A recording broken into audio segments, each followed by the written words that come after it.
What is going on, everybody? I am back today because it is the month of October, and I've been really excited to get to the theater to watch a lot of these new horror movie releases. I feel like I'm still behind on a lot of releases. I really want to watch PTA's new movie, but I haven't had the opportunity to get to the theater for like a 3 hour block. I think it's like 2.5 and 45 minutes. Life's just been really nuts lately. But I've been trying to set aside time for some of these horror movies because Halloween is coming up. Horror is one of my favorite genres. I just did my review on Chris Stuckman's new film, Shelby Oaks, and I really was looking forward to watching this movie, The Black Phone 2, because I wasn't the biggest fan of the first Black Phone film, but I thought it was fine. I like sort of like true crime, serial killer, kidnapper stories. And also that one took a paranormal edge, which like for me, I love when you can combine like the real world mixed in with paranormal supernatural entities. And Ethan Hawke is like a one of a kind performer, and clear like he was absolutely phenomenal in that movie. Despite the fact that I thought the rest of the movie didn't work perfectly, I still thought it was serviceable and enjoyable for what it was. But this seemed like it was going to take a much more fantastical route, which I always appreciate when directors take a huge risk and try to do something completely and totally different with a property. And so I was curious how this one was going to play out, and I'm going to tell you a little bit about The Black Phone 2 today. Black Phone 2 is directed by Scott Derrickson. 4 years after escaping the grabber, Finney Blake is struggling with his life after captivity. When his sister Gwen begins receiving calls in her dreams from the Black Phone and seeing disturbing visions of three boys being stalked at a winter camp, the siblings become determined to solve the mystery and confront who has grown more powerful in death and more significant to them than either could imagine. So, like I said, I wasn't the biggest fan of the original Black Phone film, but I still thought it was serviceable and enjoyable. I liked Ethan Hawke's performance, and this one taking a much more fantastical approach and leaning way heavier into the supernatural than even the original. I was looking forward to that, and unfortunately, I thought this movie was absolute garbage. I hated it. I think there is a ton of reasons to despise this movie. Specifically, a lot of the performances are very underwhelming, including the character that they focus very heavy on, which was really distracting. But the big problem that I have with this movie is it wants to be Nightmare on Elm Street. It wants to have this really cool premise of like supernatural entity that can haunt your dreams and do all of these things. And so they deliver enormous bouts of expositional dialogue trying to tell you this, that, and the other and how certain things work. But the problem is the filmmaker doesn't even appear to understand the concept that he himself has come up with. And I think that if he would have left things more ambiguous, less explaining, more experiencing, the film might have felt a little bit more satisfying. But instead, you're left with mediocre repetition of things that you've seen in movies before. Hell, Derrickson directed Sinister, and the whole dream world sequence in this just felt like those film reels from Sinister. Like there wasn't really an original thought in this entire film, which made it relatively difficult to get through. And I'm going to talk about that when I break the movie down for you.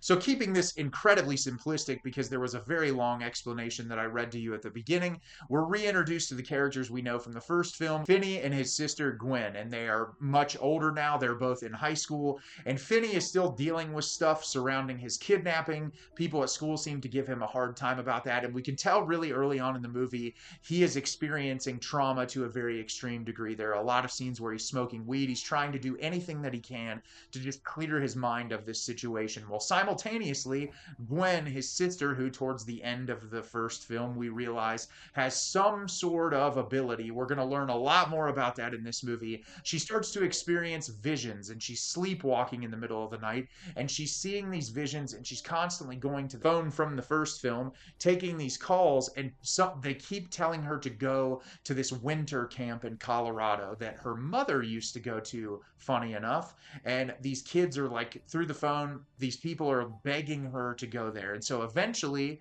she manages to convince her brother to pose as like camp counselors in training for this season, to work there so that they can figure out what's going on. So they end up traveling there together to figure out what happens. Well, it's snowed in and none of the campers are there. The only people that are there are the counselors and the people working there for the event that has been snowed out because the weather's too intense. And while they're there, strange things starts happening.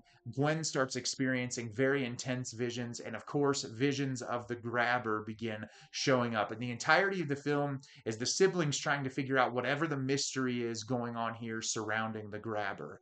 So, like I said, I really did not like this movie at all, but I will talk about some of the positives. The biggest positive in this movie, obviously, Ethan Hawke is a really talented actor. He's not in this movie a ton, but he really seems to like this character and playing this character, and he is incredibly menacing. I think he does a really great job. For some reason in my head, every time I see Ethan Hawke, I just think of the Before trilogy. I think it's just because of how much I love those movies. Like, seeing him portray a villain is always fun because it's sort of out of character for me in my mind thinking about him.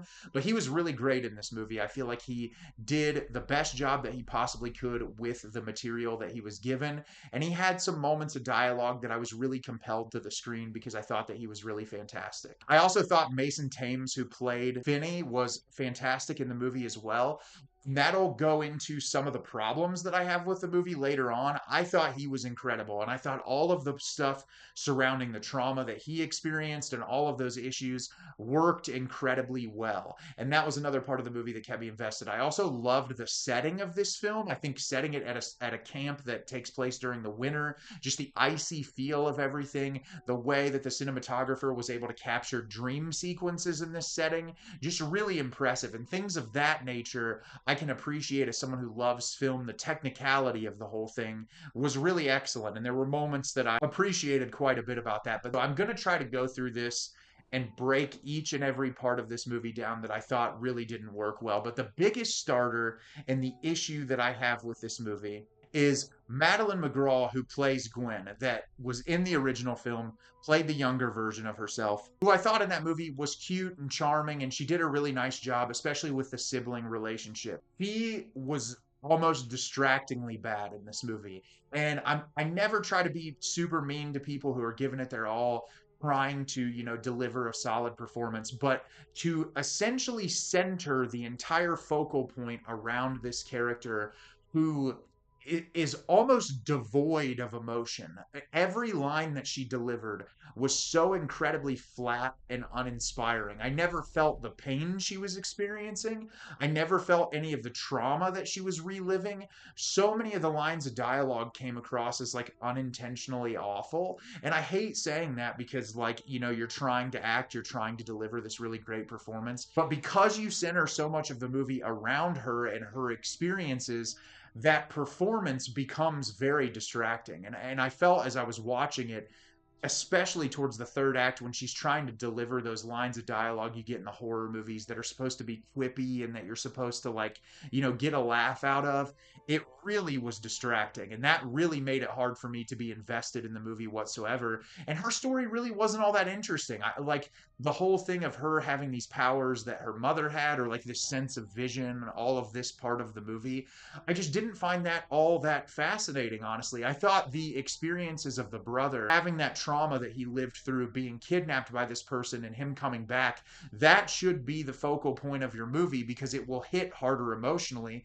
And in the third act, when he was reliving a lot of that and finally has to come to terms with it, that was the most emotionally impactful moment of the entire film, and I still did not think that it worked all that well. And so that was distracting. I didn't feel like a lot of the supporting actors were all that great either. I feel like the performances were kind of here or there, and there's such a lack of character development with the new people that are incorporated in the movie that I just really didn't care all that much. The pacing in this is awful. The movie could have been about 30 minutes shorter. I felt like we were getting the same cyclical dream sequences over and over again, and I saw some people comparing this to Nightmare on Elm Street 3, which is one of my favorite horror movies of all time, and I find this a very offensive comparison because, number one, it's not anywhere near as creative outside of dream sequence, serial killer character that murdered children, and a character that somewhat resembles Patricia Arquette's character in Nightmare on Elm Street 3 of having this ability with the visions.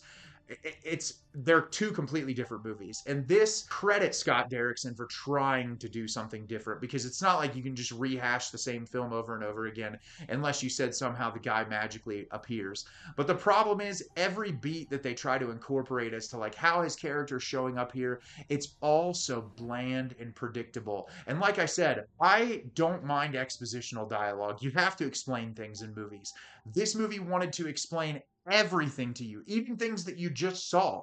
things that you would see visually. 5 seconds later, you're getting a 10-minute exposition dump of what you just watched. And it's like, if there's one thing I get annoyed with in the filmmaking industry now, directors, a lot of times there are several that are very talented, but a lot of directors treat their audiences like they're idiots. And I don't think that they grasp or comprehend the fact that if you show something visually and you hold on it long enough, your audience is intelligent enough that they will know what's going on. You don't have to immediately tell them again what they just saw. And there are so many instances of that in this movie that it just became incredibly frustrating. I felt like anytime they tried to add humor, it was really forced.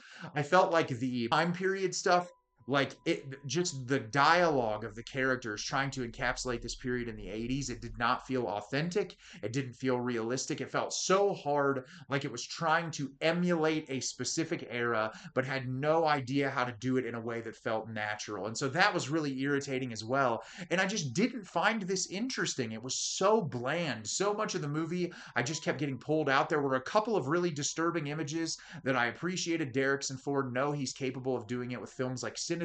He has made movies in the past that have been compelling and interesting and disturbing, but this is just very run of the mill and bland. Like, I would much rather watch a Nightmare on Elm Street movie than this. It's the same kind of thing, being tortured in your dreams, things sort of carrying over into reality where some people, you can sort of see it, but you can't really see the people inside the dream. It's like, okay, I've watched movies about this done way, way better. I just felt like this was an enormous waste of time, and I will never watch it again. So have you seen Black Phone 2? Did you love it? Did you hate it? Leave me a comment down below. Let me know what you thought. I thought this movie was awful. I hated it. I really would not recommend it, and I definitely don't want to watch it again. As always, if you can like the video and subscribe to the channel, helps me out a lot and lets me know the type of content you're looking for. I'm always putting out new material and look forward to getting more out for you in the near future. And as always, everyone, thank you so much for watching and have a great rest of your day.